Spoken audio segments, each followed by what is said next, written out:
objectivity and fairness. Kilala ko si tatay na he would stick to the facts and then make a decision based on the facts. I don't interfere with his work at all. My position has always been he should earn the respect of the people on his own esteem and not because he's my son. My fondest memory would be if it would be tatay who would invite us to go to the grocery. But that would be very rare because if it would be my mother, that would be under a budget, very tight budget. If it's my father, we can insert some chocolate candies, etc., some chicheria.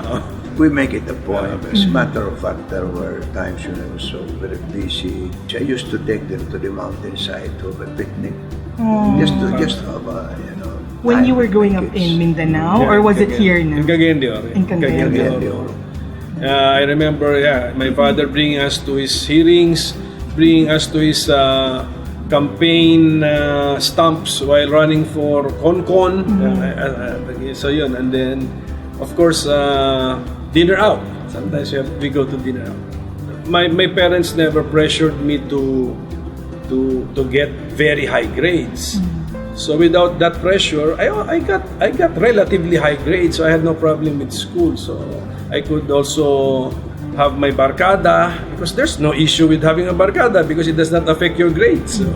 So I was able to also live a normal life of a teenager. I want to see a lot of things change. No? Even the Senate rules. I'm looking at the Senate rules and I want to modernize some of the rules there because some people believe that the rules are sacred because they came all the way from Cromwell's time. But I said, if they no longer are convenient to use, why maintain them? What I remember from Tatay's term or tenure as Senate President is that he was the Senate President during an impeachment trial. I hope to avoid that. I hope to avoid that I will not be Senate President during an impeachment trial. But if should that happen, then we will have to do the right thing. We are informing the people what federalism is all about. At the same time, we are deepening our understanding of federalism.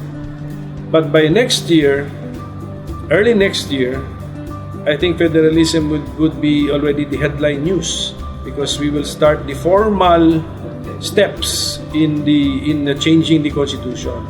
So maybe early next year, there will be now a resolution for Congress to constitute itself as a constituent assembly so that we can start now proposing amendments to the Constitution. All over the country, there are so many conferences, seminars, symposia on federalism.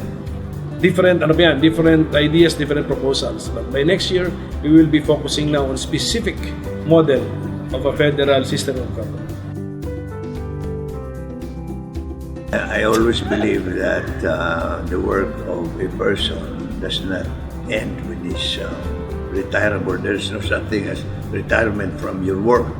So my work is to spread the word about good governance, taking off from where I left the Senate by the passage of the local government code. So I felt that we should expand this so that more power will now be lodged in the hands of the people more directly if we adopt the federal system. I feel that the people must be informed before they can adopt something which the authorities will propose. Oh, this is good for you. They have to understand the ins and outs of that proposal so that they will be able to act accordingly. Whether they accept or reject it, that's up to them because you cannot incorporate the federal system without a plebiscite. So in that plebiscite, the people will have a chance to say yes or no. That is their prerogative. Well, I am very optimistic. Number one, that we have a president who is desirous of change and that we are a democracy. And therefore, it's up to the people. They want the change or not. Let them say so. In a democracy, good governance does not depend on the governors alone, but also on the governed. We have a president who is open to outside of the box solutions and even to radical solutions. That I am very happy with that kind of a president.